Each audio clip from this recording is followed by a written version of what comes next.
Hello YouTube. This is my 06 Mazda 3 MPS. I've owned the car for about 12 years now. For the last 8 years or so, it's been running a set of BC BR coilovers. I've done about 100,000 Ks, so they've done well, but they're well past their due date.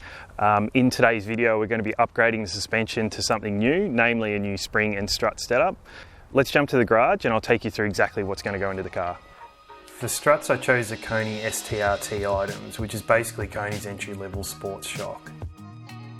For the springs, I went with a progressive rate lowered spring from King Springs. King Springs is a domestic spring manufacturer that's been making springs since the mid-1950s, so they're very well known in Australia. Other components include new dust boots and bump stops from KYB, and the OEM Mazda strut top originally from the car, which is still in great condition. For the rear, I'll take the opportunity to upgrade the end links and sway bar bushes while we're at it.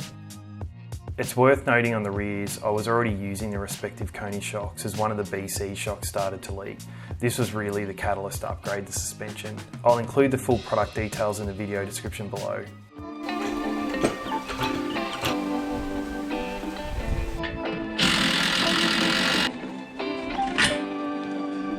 Alright, so rear spring is all in, so that was relatively easy. Just drop down the lower control arm and pop him in. End links have gone in as well. Have a bit of a look under here. So new end links and sway bar bushes. I actually didn't change those over because the ones I bought are the wrong size.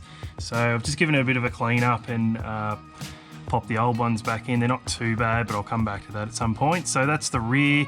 We'll get the car back down on the ground and start on the fronts. So here's the front suspension combo all assembled. Rears are all finished, so let's move on with the front and get them in.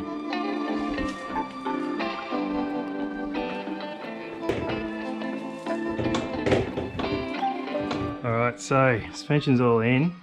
That was a real battle. It battled me everywhere. Battled to actually get it to seat properly in there. The end link broke as well, so I've just pulled that out. I'll have to get another one of those. Everything was a massive pain. Absolutely massive pain to get that in, but it's in now. So that's one side down, we'll get onto the other side.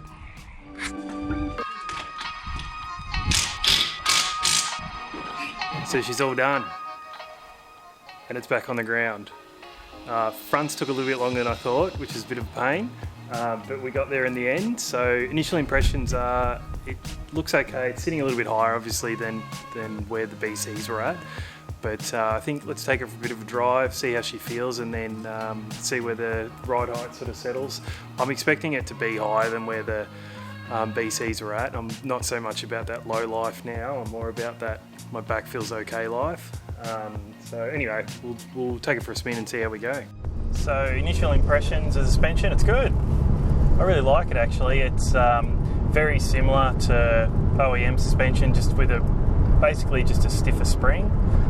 So it's quite comfortable, a lot more comfortable than the BCs were. Obviously we're comparing, really old coilovers to brand new suspension, so it's not going to be a true comparison really. But so far, yeah, I'm really happy with it. It's going to be great just for daily driving. Probably the two most notable things are the car's got a lot more body roll now than it previously had.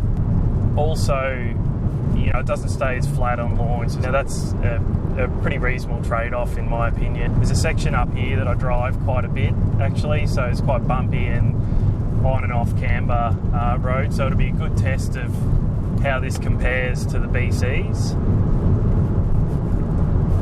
There's quite a few bumps coming through here.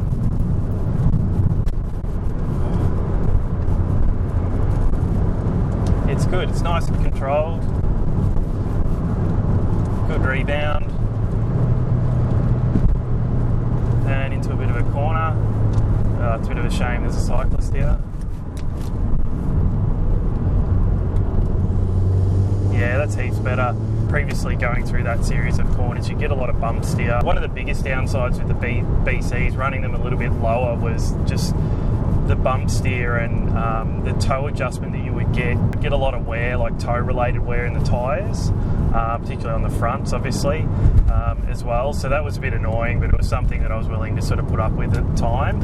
I did change the sway bar end link on the front that I broke when I was changing everything over.